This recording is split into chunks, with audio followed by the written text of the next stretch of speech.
প্রিয় শিক্ষার্থীবৃন্দ দেখুন মিনাস সলিহ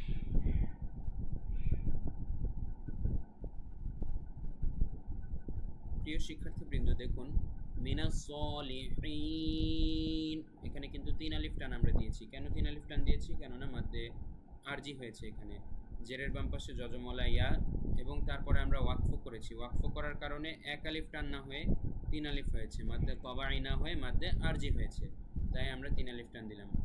মিনাস সলিহিন পুরো বাক্যটা আবার একসাথে বলছি দেখুন। সাতাজিদুনি ইনশাআল্লাহু মিনাস সলিহিন।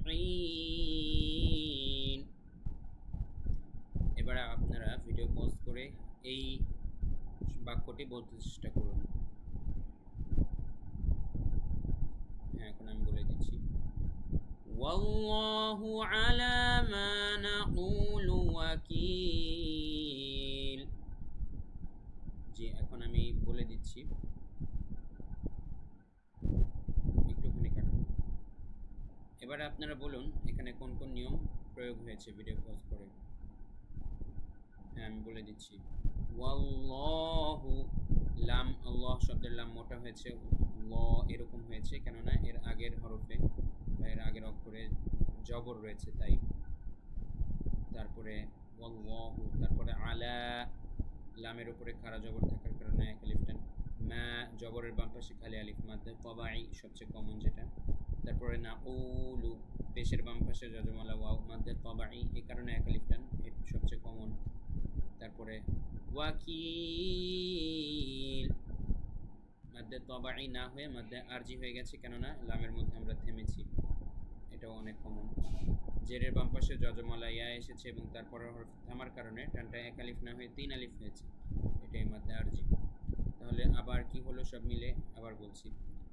ওয়াল্লাহু আলা মা নাকুলু ওয়াকিল।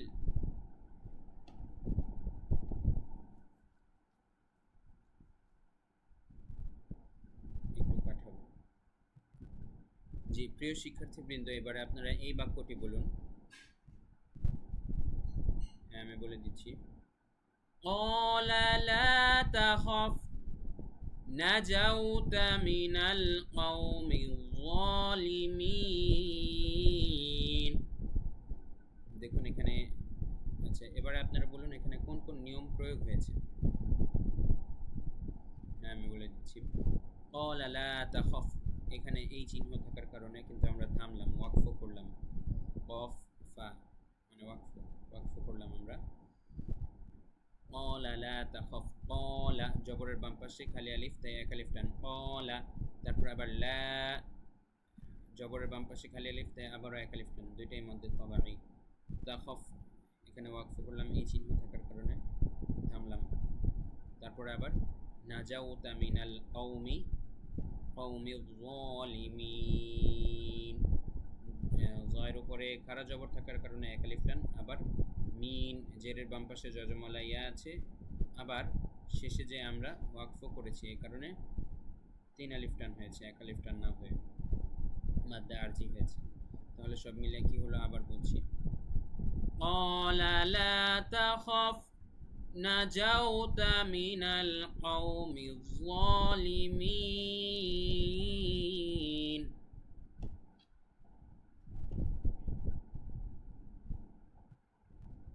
একটু কাট হবে।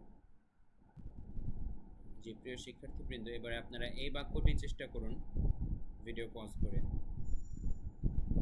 হ্যাঁ, আমি বলে দিচ্ছি।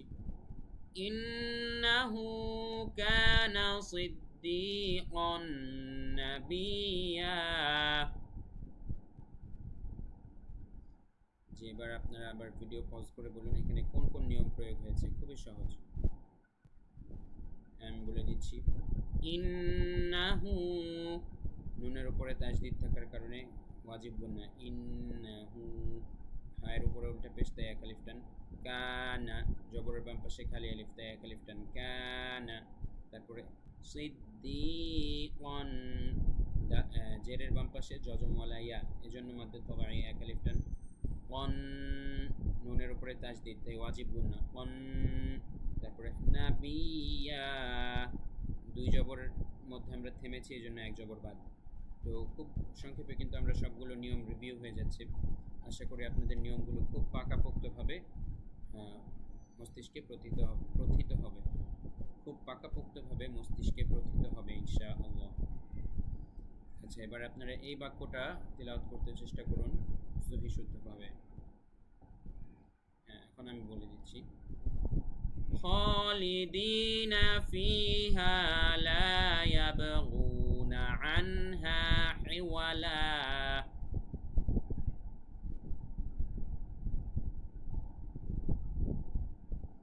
যে এবার আপনারা আবার ভিডিও পজ করে বলুন এখানে কোন কোন নিয়ম প্রয়োগ হয়েছে। খুবই সহজ, একই নিয়ম বারবার আসছে এখন। আমি বলে দিচ্ছি। খালিদিনা, জবরের বাম পাশে খালি আলিফ, খ, তাই এক আলিফ টান হয়েছে, মাদ্দে তাবাঈ।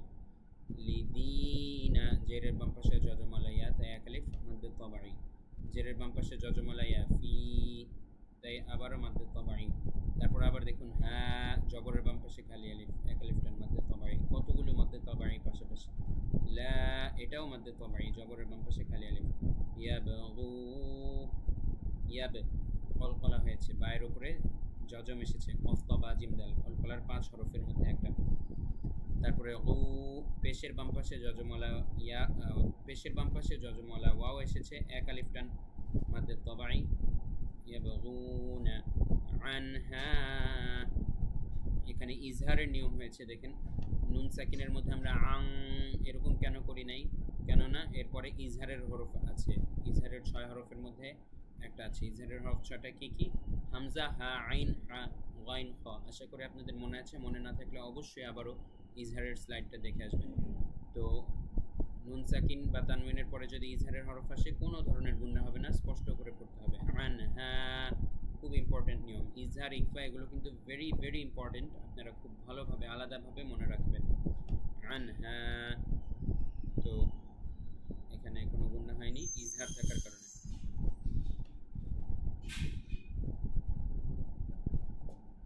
মশা কামড়াইতেছে। তো এখানে কোনো গুন্না হয়নি, একটু কাট হবে কিন্তু।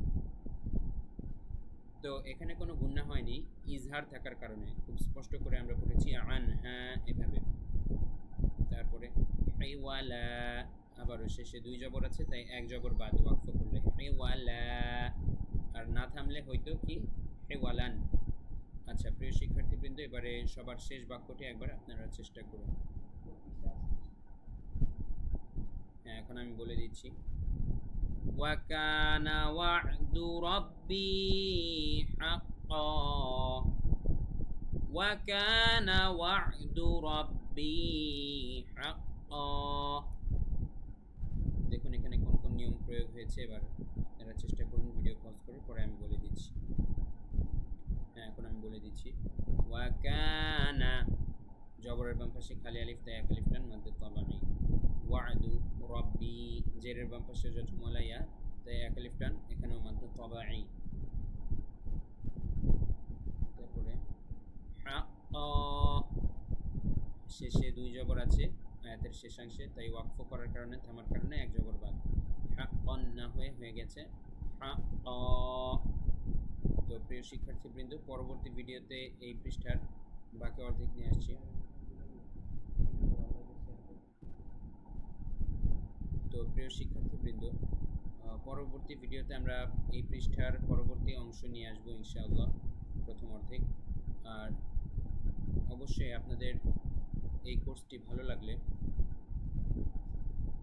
আশা করি আপনারা প্রত্যেকটা নিয়ম খুব ভালোভাবে রিভিউ করতে পেরেছেন আজকের এই ভিডিওর মাধ্যমে। এই পর্যন্ত আমরা যা কিছু শিখে এসেছি সব কিছুর একটা সামারি, অধিকাংশ বিষয়ের সামারি কিন্তু চলে এসেছে এই পৃষ্ঠায়, সামনের পৃষ্ঠায় আরও আসবে। এবং আমাদের এই কোর্সটিতে কিন্তু অবশ্যই আপনাদের আত্মীয় স্বজনদের মধ্যে যারা কোরআন শিখতে আগ্রহী তাদেরকেও আপনারা জয়েন করতে উৎসাহিত করবেন, এবং পরবর্তীতে এবং তারা যদি কোরআন শিখে তাহলে কিন্তু আপনারাও সাদকায়ে জারিয়ার অংশীদার হবেন।